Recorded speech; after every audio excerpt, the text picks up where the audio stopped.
Hey YouTube, Qualia here, bringing you all my Shadowverse Evolved Spellchain Runecraft deck profile for Post-Gods of the Arcana.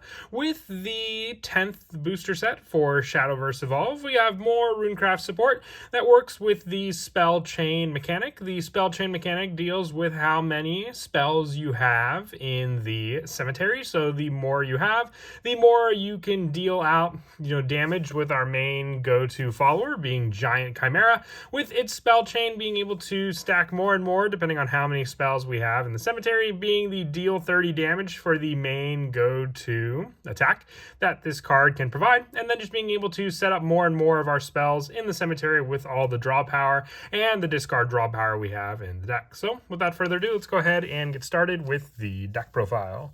So we'll go ahead and start off with the followers. For the followers in the deck, which we do run a small count compared to the actual spells in the deck, but our main go-to one is Giant Chimera. With Fanfare, Spellchain 10, you deal 5 damage to each enemy leader and enemy follower on the field. Spellchain 20, you deal 10 instead. So with the 5 of Spellchain 10, the 10 for Spellchain 20, and then the final one being Spellchain 30, which deals 30 damage instead. So this could be the outright final attack finisher for this card in the deck, since both players normally just start off with 20 life to begin with. So it would definitely be the final play you make with this deck and Giant Chimera. Otherwise, it is a 7/7 follower, so it can deal pretty good damage on its own if you just deal the initial 10 damage to your opponent, and then being able to swing for the 7 on the following turn for game.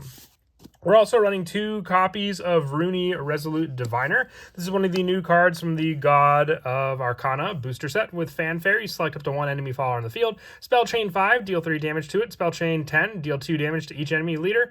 With that, and then you give your leader +2. Spellchain 15, you put each Rooney Resolute Diviner from your cemetery into your EX area. And Spellchain 20, you give each Rooney Resolute Diviner on your field and your EX area +2/+2. So then the added shield power, with the potential 3rd copy of this card being replaced with one of our other 1-of followers that we run in the deck, since it's just a 2-of cost, easy to set up, and then additional shield and damage to deal out to your opponent as well. We're also running 3 copies of Dazzling Healer. On Evolve, you pay 1 to evolve this follower, and Fanfare, if there's a spell in your cemetery, give your leader +2. So it's just an easy Fanfare, draw shield to your leader, and then additional Spellchain 5 with its evolved form as well. If you wanted to run Merlin in the deck, the one reason I didn't run Merlin is just for the added copy and search power for the spell. It really costs a heavy cost to use in the deck, so if you have Merlin, you can replace it with the Dazzling Healer position, along with the evolved copies in the deck, or you can even drop down 1 copy of this card to run the 3rd copy of Rooney Resolute Diviner for this spot as well. We're also running 3 copies of Magic Owl. I really do like this card in the deck, with Fanfare and Last Words being discard a spell and draw a card, and it also has Rush. So on Fanfare, you can discard a spell, draw a card, and then having Rush, you can swing into one of your opponent's followers, have this card deal 1 damage, it dies, and then you have the Last Words to discard and draw. So then we've just set up 2 cards for the spell chain with this 1-cost card to do so. We're also running the 1-of followers, which is the 1 copy of Craig, Wizard of Mysteria, and then the 1 Penguin Wizard. More draw and discard power with both of these followers as well, but they can both be replaced if you wanted additional copies of the Rooney Resolute Diviner for this spot, and then you can take out each one of these for a 3rd copy if you wish to keep the 3 copies of Dazzling Healer for that spot.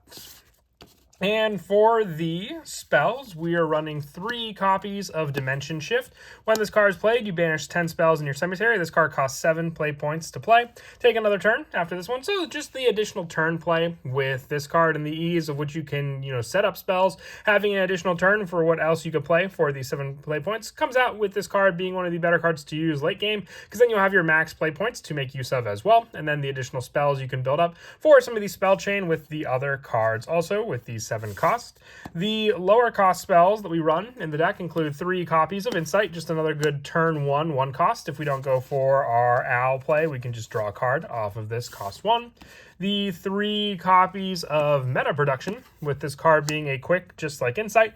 Look at the top 2 cards of your deck, reveal a spell from among them, add to your hand, put the remaining cards on the bottom of the deck in any order. So just a 1 card cost, because once you build up that spell chain, each individual one counts for the number for the spell chain. So having some low cost spells definitely does assist with that. The 2 copies of Wind Blast. Select an enemy follower on the field, deal 2 damage, spell chain 10, deal 4 instead. If you have at least 10 spells, that's the spell chain 10 performing for this damage as well, to be used with this card. And also the 2 copies of Verdict Discovery. Quick, draw 2, discard 1. So it's just a draw 2, discard, setting up the spells along with this own copy of the card as well in the cemetery, and then drawing into more usable cards for the play points you may have as well. 2 copies of Rimwind. For quick, select an unevolved enemy follower on the field. Return to the owner's hand. Spell chain 10. Put it on the top of the owner's deck instead. So this can get rid of some pretty pesky cards as well. Just being able to return them to the top of the deck. But you can easily set up the spell chain 10 for that play as well to use in the deck. And once again, we need to use these quick spells as more of the defense against our opponent, since most of our followers are just going to be used for the added setup for the spell chain to begin with. For some of the higher cost cards, 3 copies of Fate's Hand. With another quick, you draw 2. Spell chain 10, you recover a play point. So the more spells you have, you can recover one of the play points needed for the 3 of cost of this card also.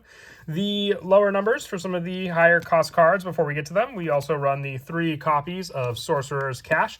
You look at the top 4 cards of your deck, you may reveal a spell from among them, add to your hand. You may also put a spell into your cemetery, put the remaining cards on the bottom of your deck in any order. So not only will this card be set up with the spell chain, but the 1 additional card you put into the cemetery, and then just the additional search. It's a good, turn 2 cost card to run for that added setup. For the other cards I mentioned before, for the higher cost setup, the 1 copy of Magic Missile, the 1 Witch Bolt, and the 1 Fiery Embrace. Just destruction power with all these, then the additional spell chain 10 with Fiery Embrace to be able to deal damage to your opponent as well with that final card. And 1 additional spell for Runecraft that I'm running as a tech is Skewer. You choose 1. If there are at least 5 chess cards in your cemetery, you choose 2. But since there aren't any other chess cards in this deck, we can either choose between each opponent buries a follower, you give your leader +3, or draw 2. So you have a spell that costs 3, and then just the options of what you want to use with this card also. For the generic spells that we run in the deck, 3 copies of Angelic Snipe, just a quick deal 2 damage to your opponent for a cost of 1. The 2 copies of Angelic Barrage to deal 1 to every enemy follower on the field.